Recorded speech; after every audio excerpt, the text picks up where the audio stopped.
The Moon and the Little Cat. Once upon a time, in a quiet little village by the sea, there lived a small black cat. She wasn't like other cats in the village.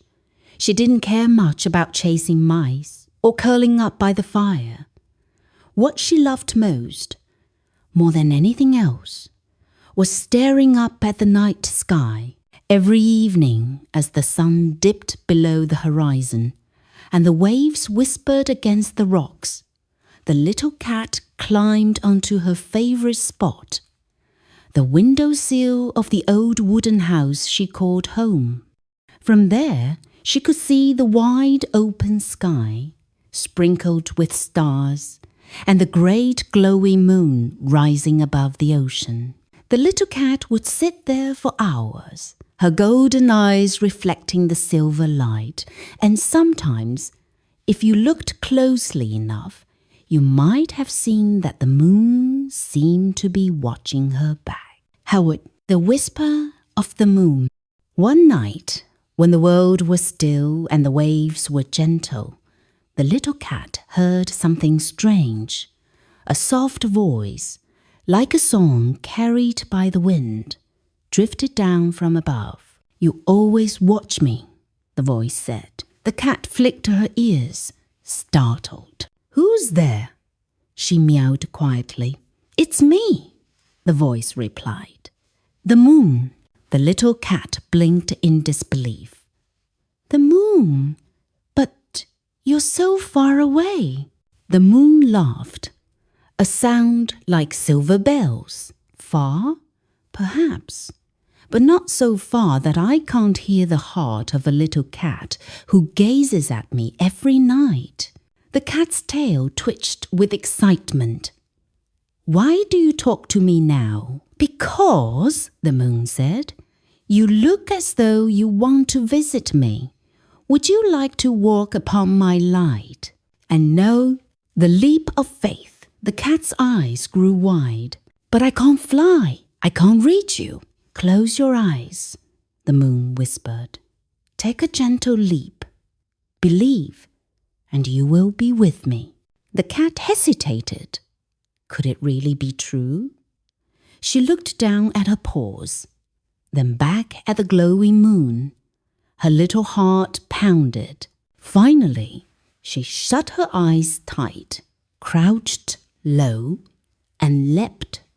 Instead of landing on the hard wooden floor, she felt herself soaring upward, weightless. The wind rushed past her ears.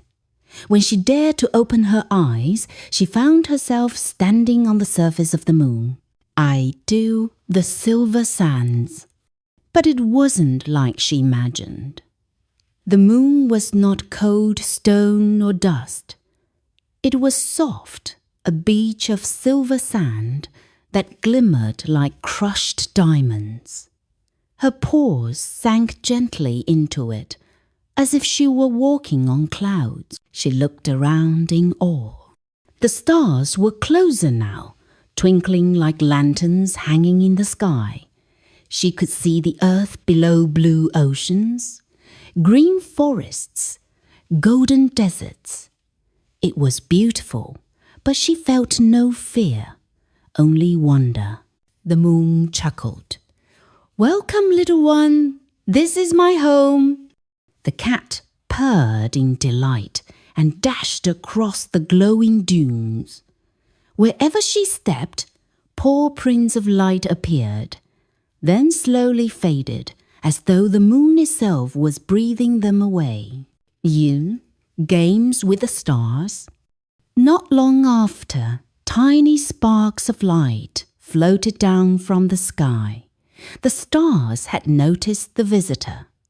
They giggled like children and swooped low, dancing around the cat. "Come play," they sang. The little cat chased after them, leaping high.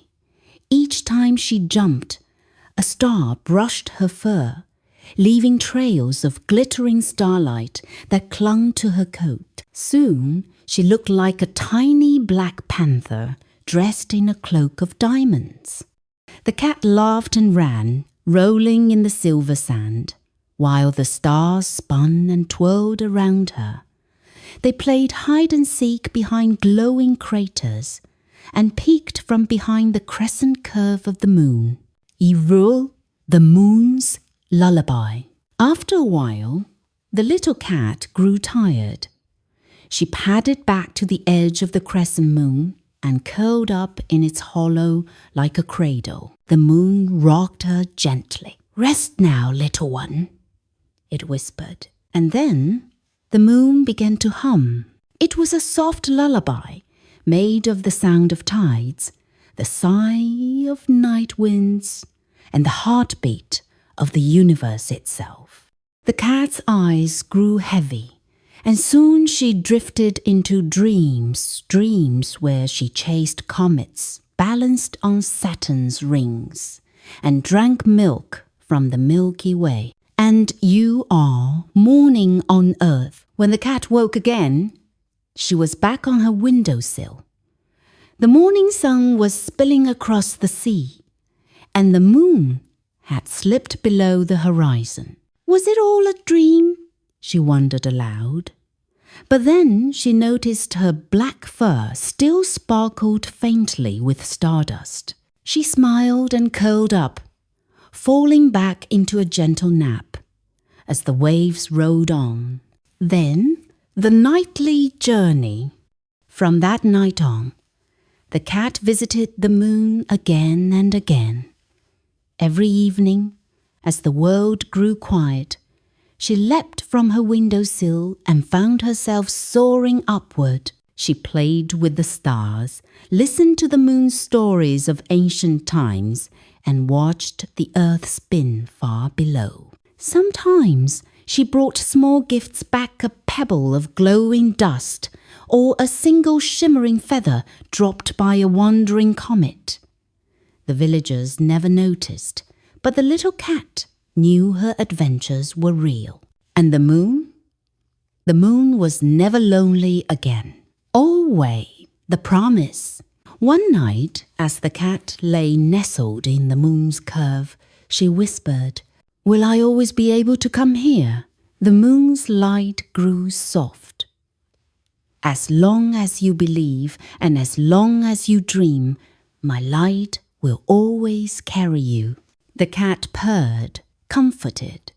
She closed her eyes, knowing that no matter what tomorrow brought, the moon would be waiting high above the sea, ready to carry her back into the stars.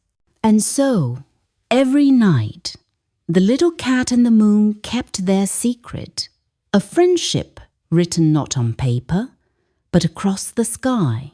You, the end. 1.